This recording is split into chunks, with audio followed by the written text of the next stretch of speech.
ನಮಸ್ಕಾರ ಸ್ನೇಹಿತರೆ. ಈ 21ನೇ ಶತಮಾನದಲ್ಲಿ ಒಂದಲ್ಲ ಎರಡಲ್ಲ 15,000 ಕೋಟಿಯಷ್ಟು ಆಸ್ತಿ ಕಳ್ಕೊಳ್ಳೋದು ಅಂದರೆ ತುಂಬಾ ಭಯ ಆಗುತ್ತೆ.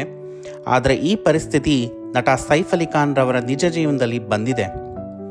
ಈ ಪ್ರಕರಣದ ಹಿಂದಿರುವ ಸತ್ಯ ಮತ್ತು ಕಾನೂನು ಹಿನ್ನೆಲೆಯನ್ನು ನಿಮಗೆ ಈ ವಿಡಿಯೋದಲ್ಲಿ ವಿವರಿಸ್ತೇವೆ.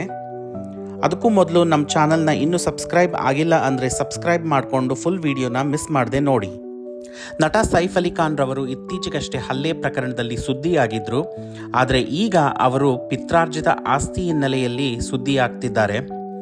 ಅವರು ಕೇವಲ ಬಾಲಿವುಡ್ ಆಕ್ಟರ್ ಅಲ್ಲ, ಅವರ ಕುಟುಂಬ ಹಿನ್ನೆಲೆ ನೋಡಿದರೆ ಅವರು ಪಟೌಡಿ ರಾಜ ಮನೆತನದವರು.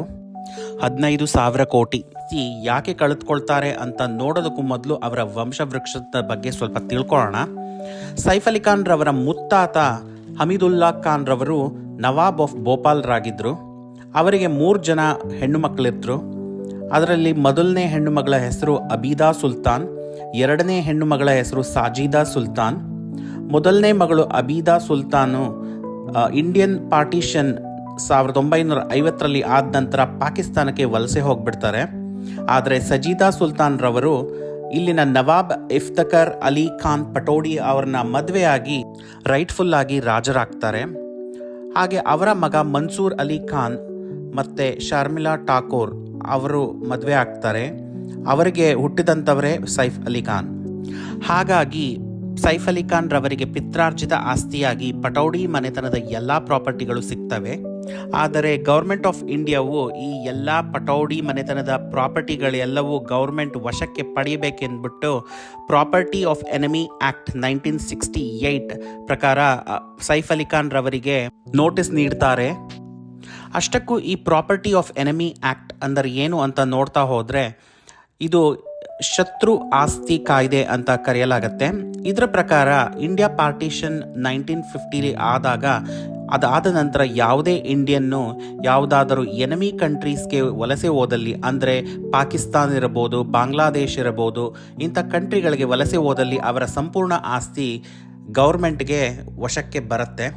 ನೋಡಿದ್ರಿ ಅಲ್ವಾ ಹೇಗೆ ಸೈಫ್ ಅಲಿ ಖಾನ್ ರವರ ಅಜ್ಜಿಯಾದ ಅಬೀದಾ ಸುಲ್ತಾನ್ ರವರು ಪಾಕಿಸ್ತಾನಕ್ಕೆ ವಲಸೆ ಹೋಗಿದ್ದರಿಂದ ಗೌರ್ಮೆಂಟು ಈ ಕಾಯ್ದೆ ಅಡಿ ಅವರ ಪ್ರಾಪರ್ಟಿ ಎಲ್ಲವನ್ನ ವಶ ಪಡ್ಕೊಳ್ಳೋದಕ್ಕೆ ನೋಟಿಸ್ ಕಳಿಸಿರೋದು.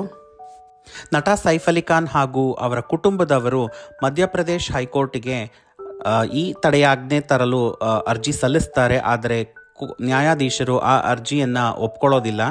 ಸೈಫ್ ಅಲಿ ಖಾನ್ ರವರು ಸುಪ್ರೀಂ ಕೋರ್ಟ್ ಮೊರೆ ಹೋಗುವ ಸಾಧ್ಯತೆಗಳು ಎಲ್ಲ ಕಾಣ್ತಾ ಇದೆ. ಸೈಫ್ ಅಲಿ ಖಾನ್ ರವರ ಇತ್ತೀಚಿನ ಹಲ್ಲೆ ಪ್ರಕರಣ ಹಾಗೂ ಈ ಆಸ್ತಿ ವಿಚಾರ ಇವೆರಡಕ್ಕೂ ನಂಟಿರಬಹುದು ಎಂದು ಎಲ್ಲ ಮಾಧ್ಯಮಗಳಲ್ಲೂ ಚರ್ಚೆ ನಡೀತಾ ಇದೆ.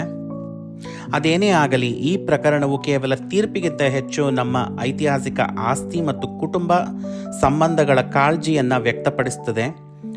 ಪಟೌಡಿ ಫ್ಯಾಮಿಲಿಯು ಈ ಹೋರಾಟವನ್ನು ಮುಂದೆ ಹೇಗೆ ನಡೆಸ್ಕೊಂಡು ಹೋಗುತ್ತೆ ಅನ್ನೋದು ಕಾದು ನೋಡಬೇಕಾಗಿದೆ. ನಿಮಗೆ ಏನನ್ಸುತ್ತೆ ಅಂತ ಕಮೆಂಟ್ಸ್ನಲ್ಲಿ ಕಮೆಂಟ್ ಮಾಡಿ ತಿಳಿಸಿ. ಹಾಗೆ ಮುಂದೆ ಇನ್ನೊಂದು ವಿಡಿಯೋದಲ್ಲಿ ಸಿಗ್ತೀನಿ. ಧನ್ಯವಾದ.